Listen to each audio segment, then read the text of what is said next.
once again, we have problems that have nothing to do with the game itself. Lyon and Marseille abandoned after Payet was struck with a water bottle. He, refused to come back in because he was injured, obviously hit by a water bottle. By the way, that's 3 out of 7 of Marseille's away games in Ligue 1 this season have seen at least one of their players struck by a projectile by an opposing fan. What was even more worrying about this one was that obviously Marseille players refused to leave the locker room despite the fact that the referee, Rudy Bouquet, ordering them to come back because he wanted to come back in the game. This is just a continuation of something that's really, really polluting the French game. I don't know the stats yet, but I'm sure our friend Jonathan Johnson can help out later on. But we have just seen too many of these situations in Ligue 1, and enough is enough. There is no communication between the official, the local authorities, and the league itself. There is a clear target on Marseille's back, but it's not just them. It happens everywhere. Where is the leadership? Our good friend Jonathan Johnson obviously tweeted about the fact that there needs to be a restructuring. There needs to be some young blood that comes into the executive decision-making here for Liga, because this cannot go on.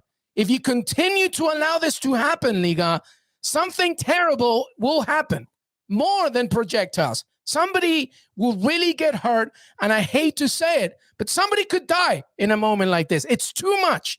It's too dangerous. It's too volatile, and this is not what the game should be about. It's unbelievable. What's your pick on this? What's your take on this, Heath Pearce? Because there's a real problem in French football. Yeah, a couple of years ago, I attended a Marseille-Lyon match, and Lyon won at home.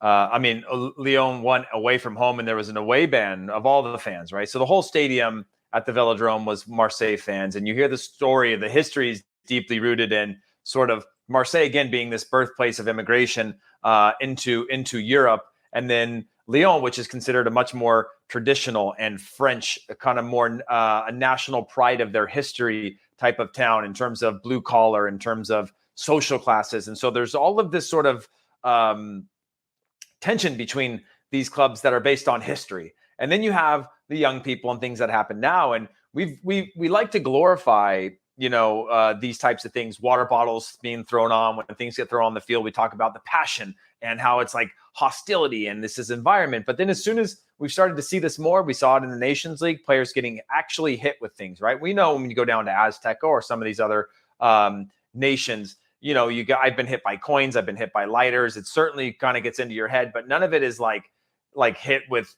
We're starting to see just like vitriol in these things. It used to be, throw your beer cup on the field and they come clean up the beer cups, or the ribbons that they would throw, or whatever, the threading they'd throw behind the goalkeeper and his feet would get stuck in it when he's kicking a goal kick, and they sweep it all off.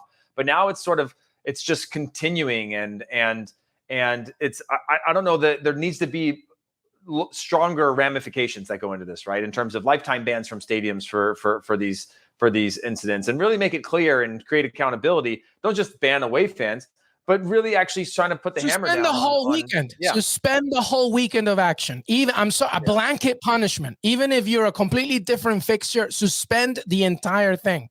Because this is a Ligue 1 problem, and Ligue 1 needs to hold itself accountable.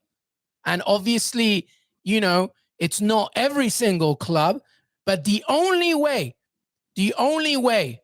to try and stop a poisonous snake is to cut off the head.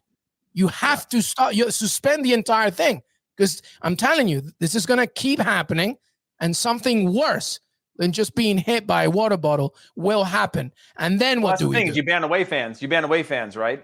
Because of the violence in and around the stadiums. And there's a lot of innocent people that end up getting injured or hurt. They light off some of these, they throw these M1000 fireworks at each other there that kind of explode and actually have real danger, like weapon level danger.